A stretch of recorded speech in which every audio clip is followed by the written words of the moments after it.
Legislature. I'm looking at an article from the World Herald, 1999. Here's a comment of mine in that article.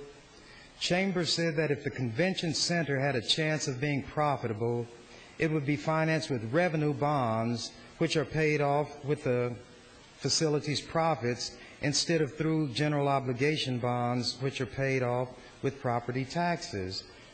Members of the legislature, almost alone, I pointed out that this was a boondoggle, a sham, and as we're going to be on this a long time, and I'm going to try to have enough time to show you all some articles to show the arguments that I made, and everything I said has come true with a vengeance. Ashford, those businessmen in Omaha, knew that that whole thing was smoke and mirrors. It was never going to turn a profit. They were going to have to come to the state again, and they were here last year, and I helped defeat it, and I'm going to fight it tooth and nail this time.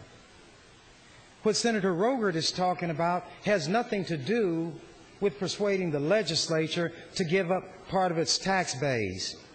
But I'd like to ask Senator Flood a question or two, and since we're going to be on this all day today, we're going to be on it at least 8 hours, and if it's his bill, of the legislature, who has been deeply the speaker that I've seen in a number of issues. That's his prerogative because he's also a senator.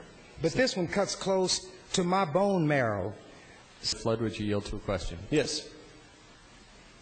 Who drafted this bill? Who drafted the bill? Who wrote it out? Ashford and I worked with representative of this bill that became this green copy. Who did the writing? Bill I know drafters. the bill drafter, but who? And you know what I'm talking about, Senator Flood. I was involved in the process.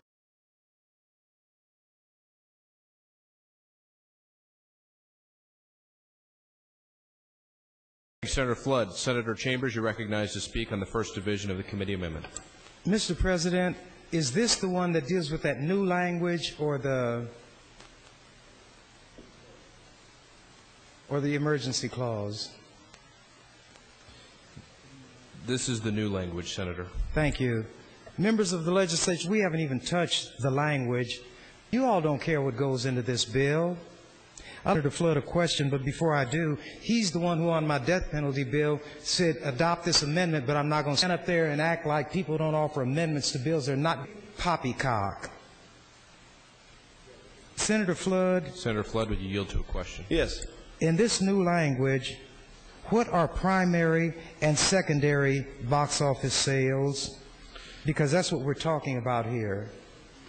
My understanding is primary and box sales for tickets would be sold at the venue itself. Secondary box sales would be Ticketmaster outlets in the Omaha metro area. So sales tax is going to be derived from facilities that are in no way connected to, adjacent to, or near the main facility. Isn't that true? That's true. Suppose these secondary Lincoln, these sales are made. Sales tax derived from sales in Lincoln because this is according to the 70-30 split or whatever it turns out to be. And if any were sold, well, anywhere in the state. So this is like the long arm of the law, which reaches throughout the state to suck up sales tax revenue. I will ask you at this point, members of the legislature, attributable income or sales tax, which was the first formula, was smoke and mirrors. This is real tax money. Taxes actually in hand that are not coming to the state. This is not a new position for me to try to protect the state's taxing base and its money. How about that general fund and put it into the roads department? Didn't I fight against that? This is not a new position for me to adopt it. In the past, we had others who would defame, and that needs to be done. And for Senator Ashford to say that a swimming venue is a stadium indicates that he doesn't know about swimming and he doesn't know what a stadium is. If they had a swimming meet in the sports arena, that is still an arena. The fact that the swimming doesn't convert it to a structure of a certain type, and it doesn't these that are going on there.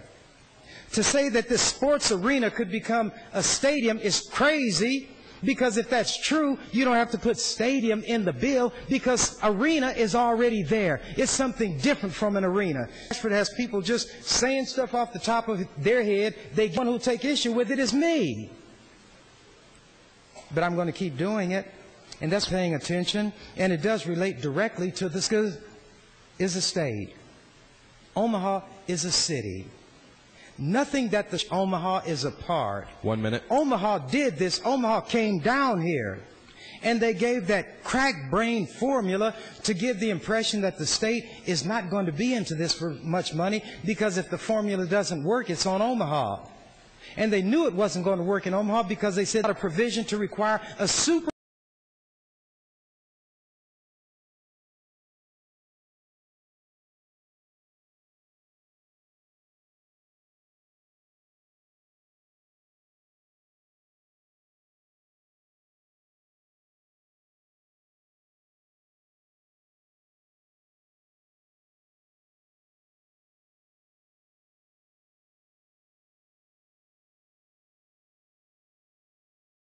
about this David Sokol and some of these big shots in Omaha, and how they're people without honor, but they're lionized and given credit for being so great, so outstanding and honest, because people in this, I started to say this legislature, but I should say this country, are dazzled by wealth.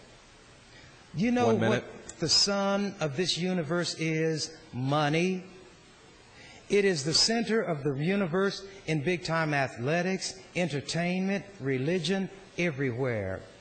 Whenever there's something on a big scale, money is what drives it. They are even cutting out of this bill the requirement that when an applicant comes, there should be a consideration of whether or not they can come up with the local match. They're cutting that out of the bill. That should not even be considered by the board. And we're going to get to that because I'm offering amendments, whether Senator Flood likes them or not. And I'm telling you, I want to kill the bill, and by offering them, I will show you things that are wrong with this bill, and I hope you vote down every amendment that I offer, because you will know what a bad piece of legislation you're putting in place. And those who brought it cannot even explain all of it, because it was given to them and it's being shunted off onto us. Thank you, Mr. President. Yes. Thank you, Mr. Clerk. Members of the legislature, this is an amendment which Senator Flood said he would be happy to accept and run with if it would get me off the bill. Well, it won't. But I'm just offering these amendments to show defects in the bill. If you turn to page 9 of the green copy of the bill, that's what we're working right now, and go to line 9, I would strike the word 70 and insert 60. Then, in line 24, I would strike, in line 23, I would strike and show as stricken the word 30 and insert 40. It would change this split from 70-30 to 60-40. The 70% would go to the Omaha boondoggle. 40% would be what it takes to buy out the ruralies. You heard Senator Flood laying out the amounts, piddling amounts that these little communities would get. And I think Senator Harms said there was no other way they could get them. How much is your virtue worth? If this bill is enacted, my good friend Senator McGill, and we run short on money, this obligation that's on the state will continue to be there. What did that wily old fox, Senator Rakes, put into your breakfast program? The prorating language. So that when a cut has to be made because we're on hard times, Omaha's boondoggle is not touched. But your program to provide breakfasts for hungry children can be cut, and they wanted that language in the bill because, unlike Senator Gay, they remember things that have happened in the past. And they know that whereas history may not repeat itself in the sense of an exact replication like an echo, similar circumstances can come into play. The state can fall upon hard times. What are they telling us about the road building program? That because people are not using as much gasoline because it's so high, they've got to find a way to supplement the road building program. Instead of saying they'll cut back on building roads that go nowhere, they want to keep that going for the general contractors and others who make money from that boondoggle.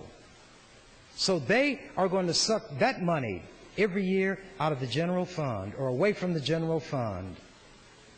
This boondoggle is going to suck its money away from the general fund.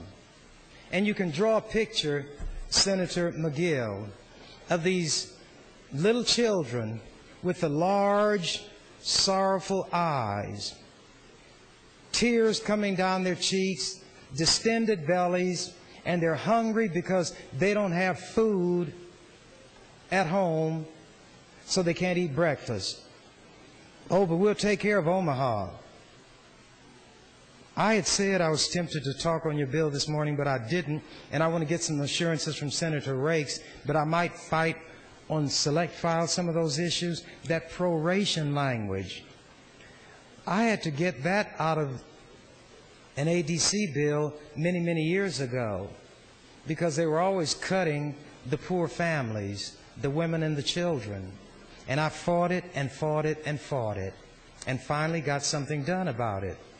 They put that language back intentionally, deliberately, so that when the state falls on hard times, the sacred cows will be left untouched. The road department, the Omaha boondoggle. There are a lot of people in Omaha. Many will be pleased if you vote for this bill. Everything Omaha has done, Senator Nelson doesn't want to talk about it. Senator Harms doesn't know about it. Senator Gay doesn't care about it. They built a hotel that was supposed to be great. And apparently that's not working the way they wanted it to. So now what money would be available from that structure in the form of sales tax is going to be taken off the table. And another bad financial decision made by the leaders and the smart people in Omaha is going to be underwritten by the state at a net loss to the general fund. You all are state senators. So if I don't look after the money, who is? And then when you come up here for your programs, I don't know if I'm going to feel the same way about UNL. If this bill passes, I might try to deduct $2 million from UNL's appropriation, and that won't hurt them very much. But we've got to find a way to make this thing revenue neutral. You want to give it to the hotel? You want to give it to stadiums? Give it to them then. And underwrite bad political and financial decisions by people in Omaha who do know better, but they don't have to care because they can always come down here and get a chuckle-headed legislature to go along with it and get a new young senator to introduce the bill for them. Then they can wash their hands and say, we didn't do it. A guy from out there in North Platte is one of those cities that starts, the first three letters are N-O-R.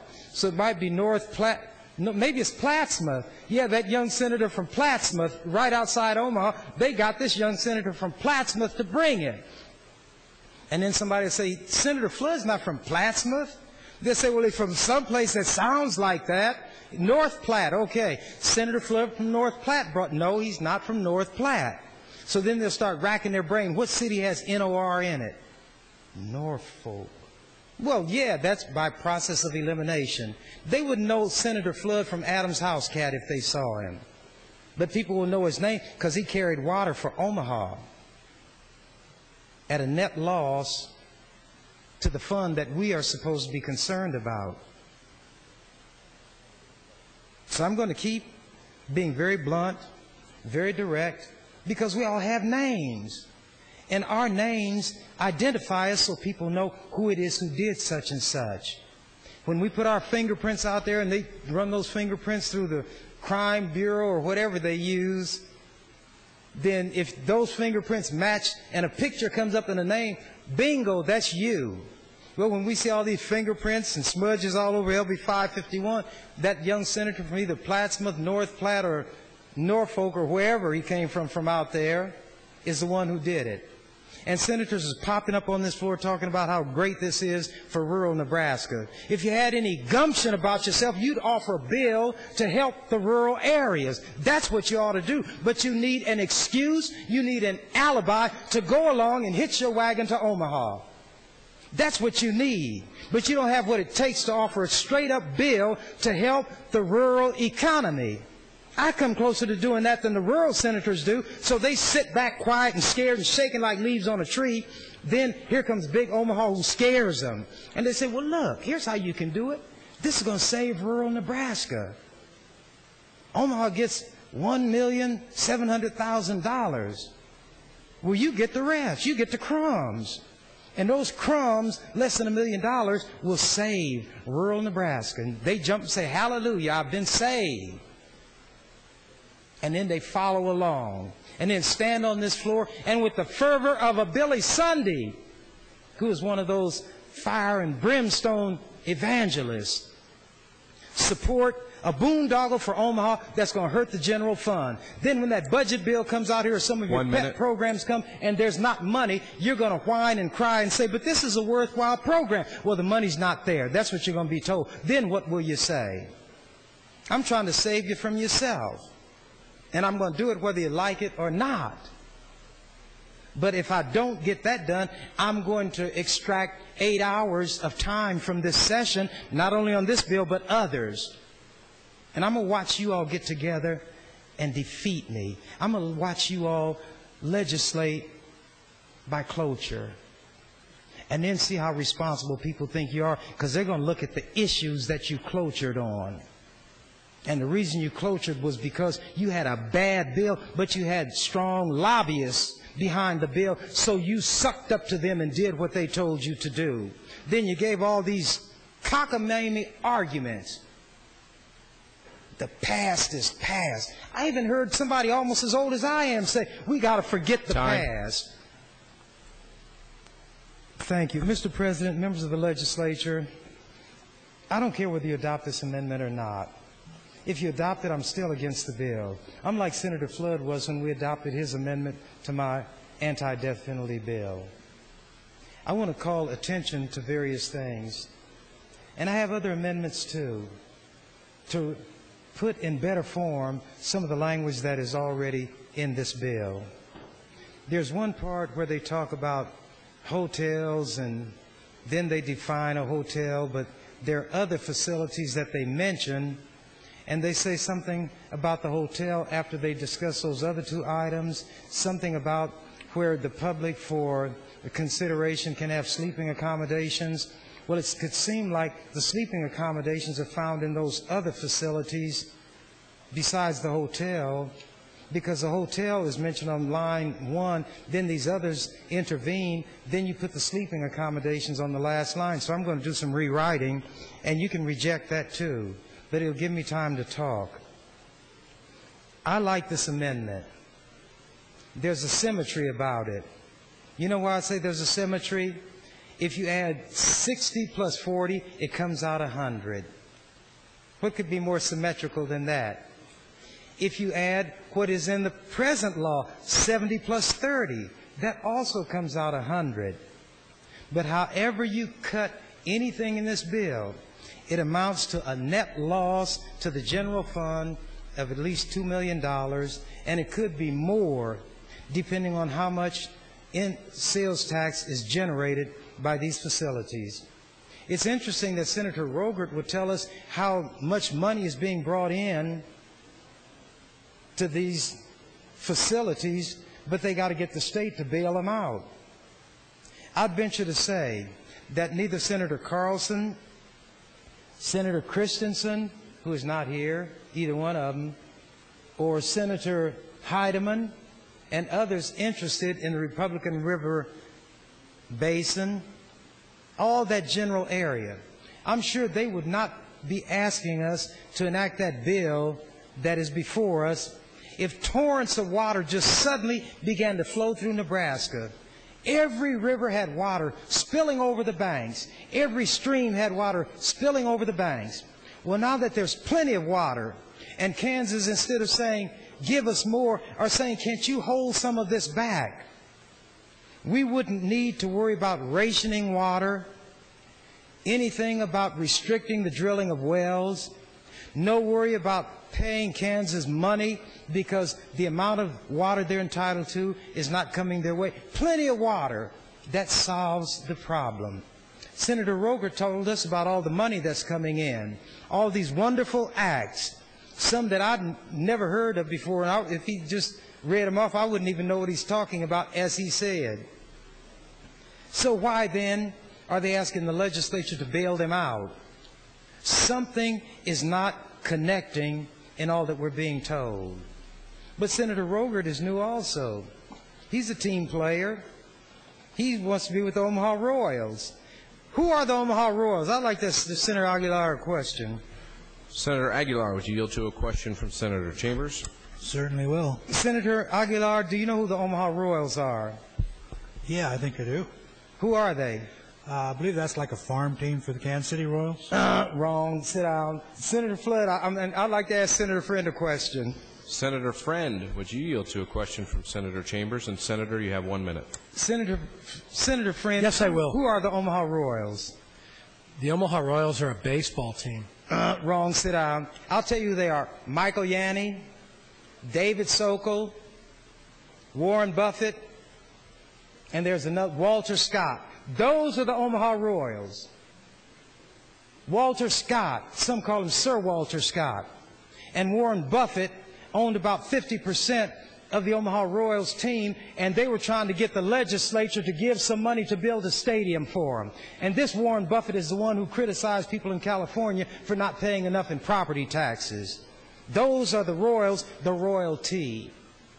Thank you, Mr. President.